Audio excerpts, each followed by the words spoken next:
Hi, Internet family. We're in October, a new month.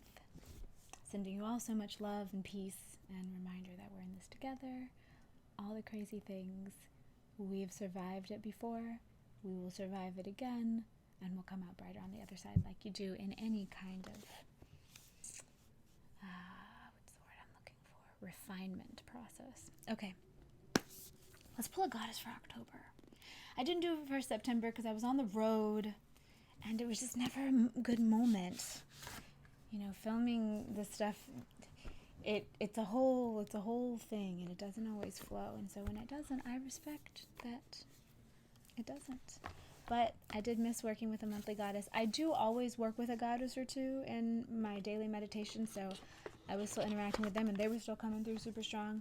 But I missed this project. Here we are. The Goddess Power Oracle by Colette Baron Reed, illustrated by Jenna Della Grotaglia. Della Grotaglia, or Talia. I don't know if that G is silent or not. Here are the pretty cards. I haven't pulled one of these in a while. It's nice to get them out. Every deck of cards, whether they be oracle cards like these or tarot cards, they all have a certain personality. They all bring through different info, even if they're from the same divinatory system. At this point, I think I have something like 4 tarot decks. Tarot specifically, I have a whole shelf of oracle cards. But the tarot specifically, I used the same deck for years, and then recently I've been accumulating a couple more oracle decks. And I think I have something like 4. And, I'm sorry, a couple more tarot decks specifically. Because tarot is all on the same system, and then oracle decks are on all kinds of systems. And every single one of those tarot decks feels different to me, and they illuminate a different part of reality for me. But you only learn that after a while as you experiment. So, all right, we're going to pull a goddess for October 2020, to help guide us, to be useful information, to remind us that we are all creators and that the world that we live in is one that we all have a hand in making. So to stay grounded, but also powerful and also humble, not thinking that we're in a vacuum, because we ain't. All right, here we go. Boom. What do we get? Ooh, interesting for so many reasons. All right, so we got Demeter, nurturer. And it's funny because one of the goddesses that did come in a lot last month, of course, was Persephone, Demeter's daughter, who got taken by Hades. I mean, she did have an arranged marriage with him, but she didn't know. And then the story about Demeter is that she was an earth goddess and she kind of disappeared while she was looking for Persephone, and then the drama went down. It's card number 11, which I know is symbolic for a lot of y'all. And the word that comes with Demeter is nurturer. So let's see what we've got. If it's card 11, it'll be on page 22. Open right to it. Okay, great. Demeter, nurture. All right, we're going to read the empowerment message, and then we're going to read the alignment message. So the empowerment message is awesome. Alignment message is when you go through struggles, when you have a challenge, that kind of thing. Okay, here we go. Demeter, empowerment message. Giving to others is a wonderful feeling. When you have a healthy sense of yourself, you want to share your love, your inspiration, and your experience, and the exchange feels clean. Your boundaries are fluid yet strong. The Greek goddess of grain, motherhood, and the harvest, perfect timing, Demeter, reminds you that a harvest is meant to be shared.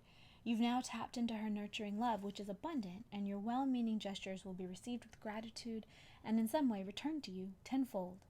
Now is the time to nourish yourself, too, for giving must be balanced by receiving. Allow yourself to feel how the universe is like a wonderful, nurturing mother that is always there when you need her.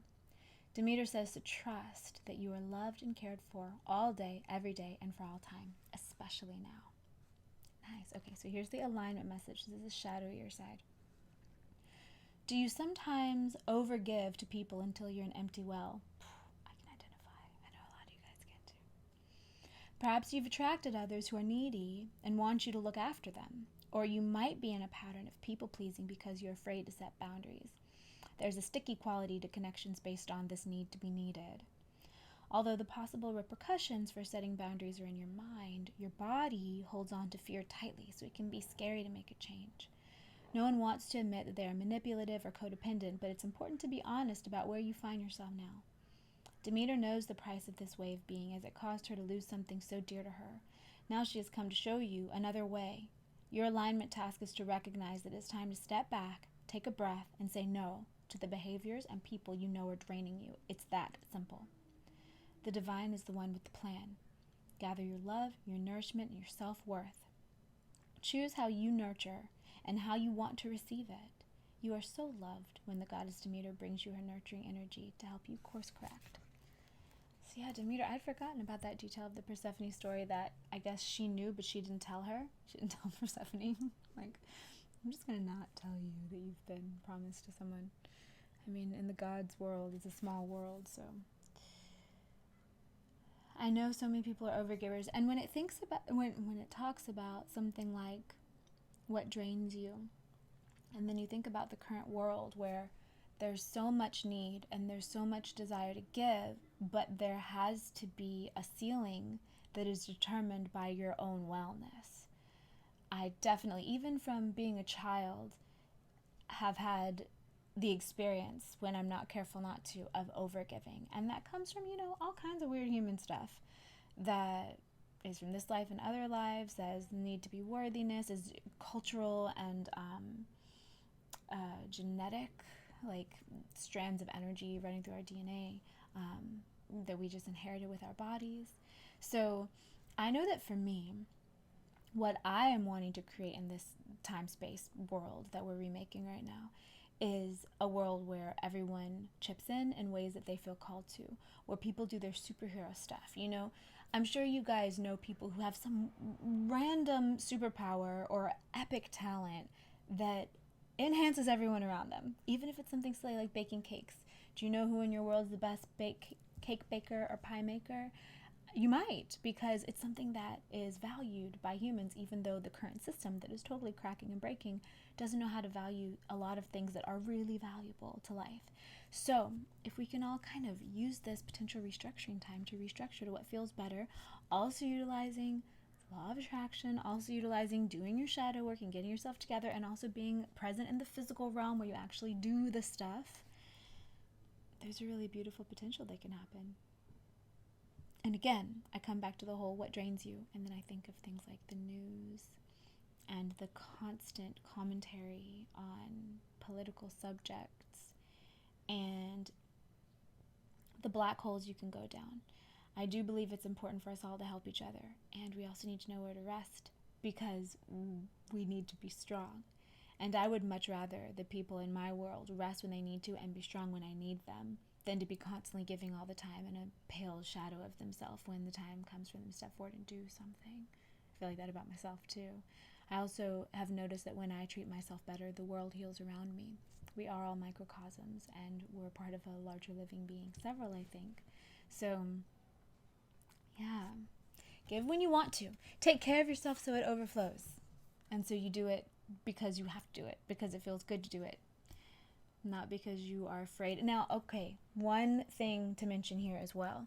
I was just having a conversation about this with a soul sister the other day, is sometimes when you level up your boundaries, you do lose people. Sometimes they don't like it, especially if they've been very much enmeshed with you in the times in your life where you didn't have the good boundaries. And again, people don't mean to be this way. It's all their issues and stuff coming up, but that doesn't mean that you have to be the recipient of it. So it may be that when you start sticking up for yourself, when you start taking care of yourself, when you start having boundaries, people might get mad. But the people who really love you in a healthy way will want you to glow, and will also trust that if something is really important to them, you will make it happen. You will show up if you need to, and will also encourage you resting and taking time off when you need to. So be very aware as you do this month's work, if you're going to focus on this as well. And regardless of when you see this, do afterward anyway, because it's a good life upgrade. Okay, sending you guys so much love from LA. Going back to Sedona next week for a few days, planning retreats over there, and also starting to plan a starseed retreat for the Bay Area for spring. There's a Sedona retreat for goddess energy in January. And with the whole pandemic reality, we're just going to do whatever is the requirement at the time. So we're going to see about a month out, okay, well, what is needed to do in this state with these people, how we comply, and we just will. So, yeah. Reminding you guys that we are here together. We can't put up walls. It's only one earth. We're all the same family. We're just different cousins. So a lot of the arguments that are being made that I see just kind of boggle my mind, because I'm like, of course you should just take care of each other. Of course everyone's the same. And that those things are deep in the underneath of a lot of the arguments. That's when I kind of tune out and I'm like, okay, you're not making sense. But then it is important for us to show up to what we're called to do. So judge for yourself. You know what you need to do and what you don't need to be doing. And when in doubt, open yourself up to the greater consciousness that runs through you always, whatever you call it, and it will tell you. Okay, love you guys.